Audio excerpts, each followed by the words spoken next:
Assalamualaikum warahmatullahi wabarakatuh dan selamat sejahtera. Jumpa lagi pada hari ini. Cikgu dah lama dah tak buat video berkaitan dengan archery ataupun memanah. Jadi untuk hari ini kita nak tengok sedikit berkaitan dengan recurve. Okey. Jadi untuk asas kita nak tengok equipment. Hari ini kita akan sentuh tentang riser. Riser ini ialah riser. Riser juga ada orang panggil handle. Okey. Ini ialah body utama. Okey, badan utama bagi satu bow. Dia biasanya boleh dibuat daripada kayu, daripada logam, sama ada magnesium, aluminium, ataupun karbon. Baik, ada dua jenis yang paling biasa sekali, iaitu jenis pin ni dan juga jenis ILF. Kita tengok jenis pin dahulu. Okey. Ini ialah satu riser jenis pin. Kita gunakan untuk memasangkan lim, kita menggunakan sistem skru. Kita perlu menanggalkan lim bolt. Inilah lim bolt dia.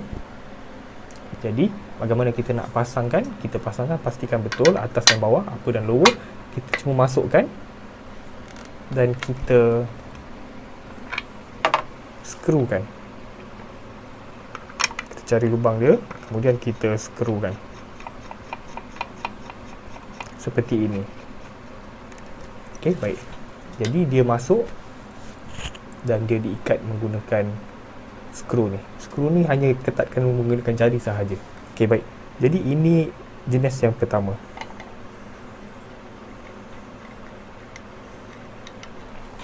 Baik, jenis yang kedua, ini kita panggil dia sebagai ILF. ILF ialah satu sistem pemasangan lim yang universal. ILF ni ialah International Limb Fitting. Jadi bentuk lim dia ialah seperti ini. Jadi profil dia lebih kurang sama macam pin tadi. Beza dia pada belakang ni, pada ekor dia ni.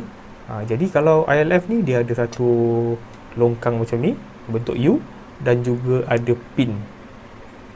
Okey, cara pasang dia, dia cuma masukkan dekat pin dan tolak sehingga bunyi klik.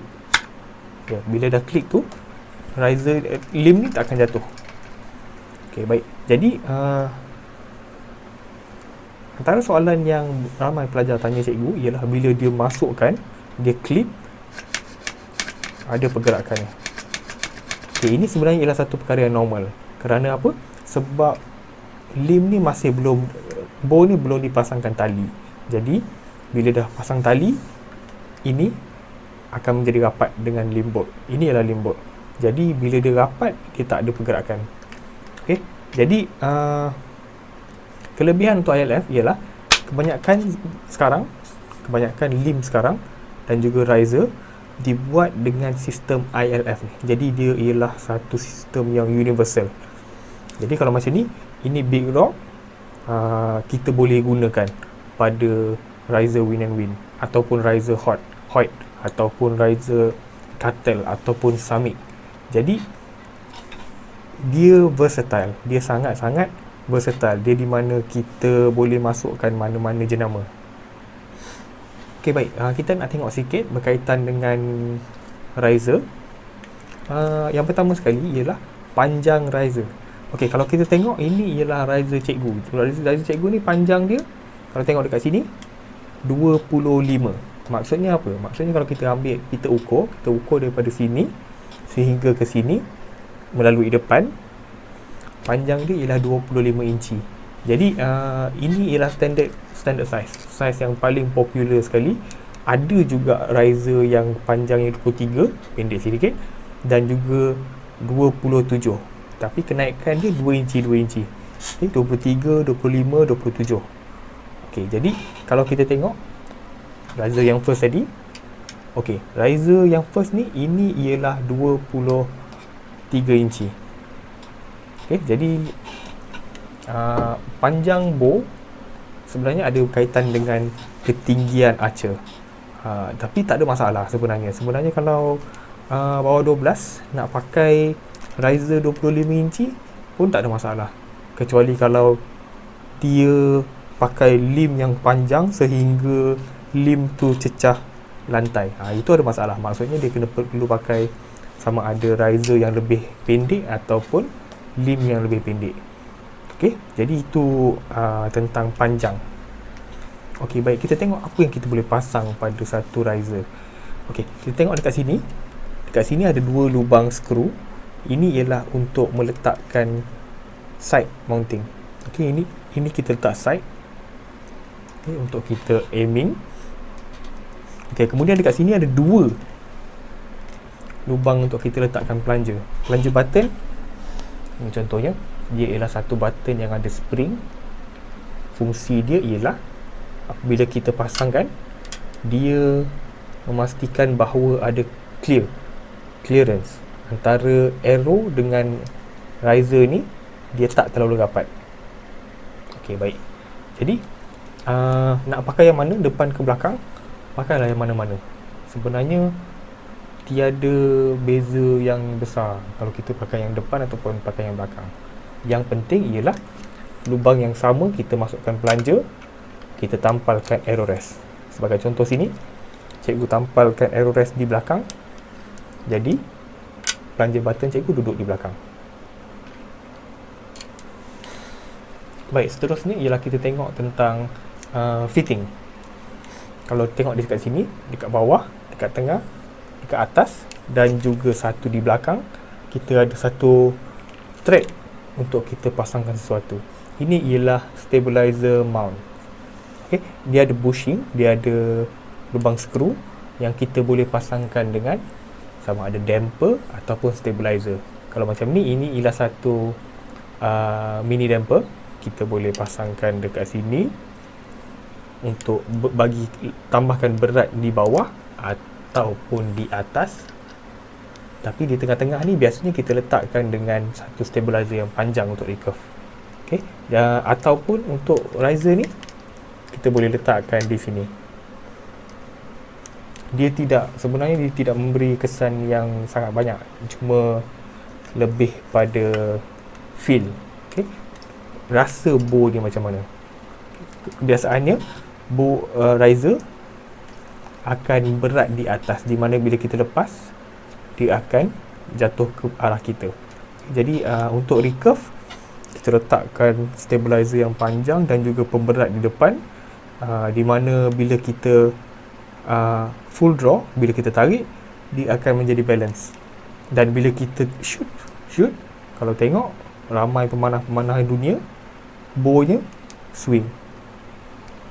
Okey, jadi ada satu lagi yang terakhir sekali ialah ini ialah clicker extension dan ini ialah clicker. Clicker ni seperti namanya, fungsi dia ialah membuat bunyi click. Okey, apabila kita tarik arrow tu akan diletakkan di bawah clicker. Okey, jadi bila kita tarik dan point arrow tu melepasi clicker, dia akan berbunyi. Itu ialah signal untuk kita melepaskan tali dan execute shot tu. Okey, jadi kelebihan dia ialah setiap kali kita shoot, kita tarik panjang yang sama. Baik, itu satu cabaran untuk sukan bebo ataupun pemanah tradisional, di mana mereka perlu feel. Kalau kita tarik terlebih, kita overextend, maksudnya poundage lebih tinggi, arrow lebih laju. Tapi bila kita dah penat, kita kurang sikit ataupun kita collapse sikit, maksudnya arrow tu jadi lebih perlahan. Tapi untuk recurve, kita ada satu clicker. Ini ialah satu aksesoris yang sangat-sangat membantu. Baik, kita lihat perbezaan antara riser yang murah yang menggunakan pin dan juga riser yang mahal menggunakan ILF. Okey, baik. Kalau tengok kat sini, yang pertama sekali material. Okey, bahan ini ialah magnesium. Okey, dia jenis besi yang murah untuk dibuat dan dia ditempa. Okey, di mana mereka ada satu acuan macam kita nak buat kuih baulu. Dia ada bentuk macam ni. Okey, kemudian dia tuangkan besi Bila besi tu keras, dia akan menjadi seperti bentuk ini. Okey. Di mana kalau riser ini ialah riser carbon. Carbon maksudnya dia carbon sebenarnya dalam memanah ni bukan lebih ringan untuk riser, tapi lebih berat.